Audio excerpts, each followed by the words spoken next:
आप सभी का स्वागत है इकोनॉमिक्स वाली मैडम की क्लास में। तो आज हम पढ़ेंगे गिफ्टिंग वस्तुएं, गिफ्टिंग गुड क्या होती है। अच्छा, जो मांग का नियम होता है वो हम देखते भी हैं।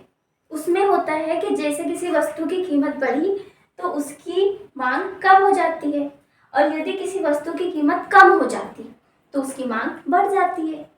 लेकिन गिफ्टिंग वस्तु के केस में ऐसा नहीं होता है। गिफ्टिंग वस्तु के केस में क्या होता है कि जब उसकी कीमत बढ़ती है तो मांग भी बढ़ जाती है, और जब कीमत घटती है तो मांग भी कम हो जाती है। ये गिफ्टिंग वस्तु है। अब हम इसे एक उदाहरण से समझते हैं।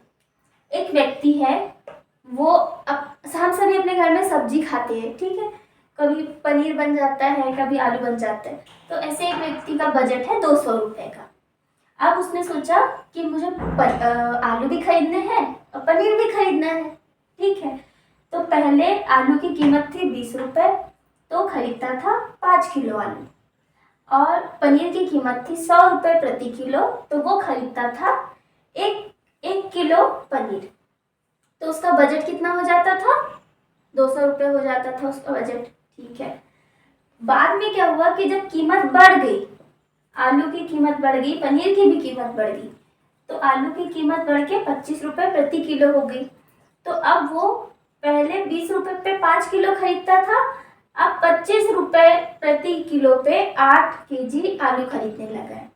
तो यहाँ पे हमने देखा कि उसकी कीमत भी बढ़ गई और आलू की मात्रा भी बढ़ गई।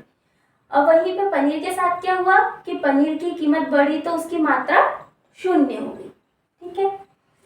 अब यहाँ पे देखिए ग्राफ में कि जब आलू की कीमत 20 रुपये थी तो वो खरीदता था 5 किलो आलू।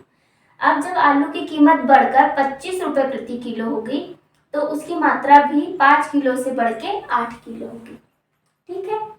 अब यहाँ पे ये बात आ रही कि कोई पूछ सकता है कि मैडम यहाँ पे तो ऐसा भी हो सकता है कि 200 रुपये में भी वो व्यक्ति दोनों चीजें खरीद ले, है ना। तो अब हम वो भी केस देख लेते कि यदि ऐसा होगा तो क्या होगा।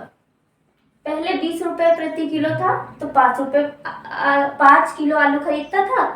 अब 25 रुपये प्रति किलो आलू हो गई, तो उसने सोचा मैं 5 किलो आलू खरीद लेता हूँ, और पनीर बढ़ के 100 से 150 रुपये हो गया है, तो मैं आधा किलो मतलब 500 ग्राम पनीर खरीद लेता हूँ, ठीक है। तो जब उसने 20 रुपये प्रति किलो के हिसाब से 5 किलो आलू खरीदे, 100 रुपये प्रति किलो पनीर पर उसने 1 किलो पनीर खरीदा, तो उसका बजट 200 हो गया।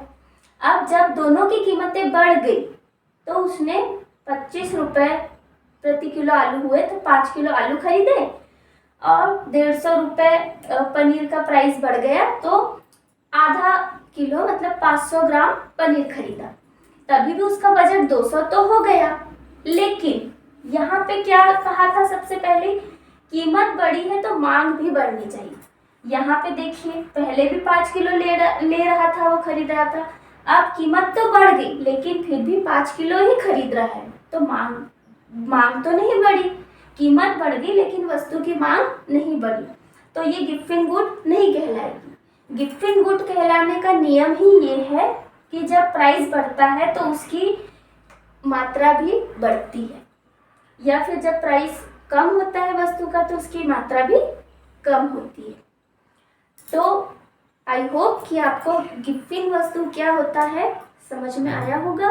और आपको कुछ और पूछना है कि ऐसा इसमें कुछ हमसे छूट गया हो तो आप हमें कमेंट में बताइएगा, हम उसका भी निदान करने की, उसका सॉल्यूशन खोजने की कोशिश करेंगे। आपने अपना मूल्यवान समय दिया, इसके लिए धन्यवाद।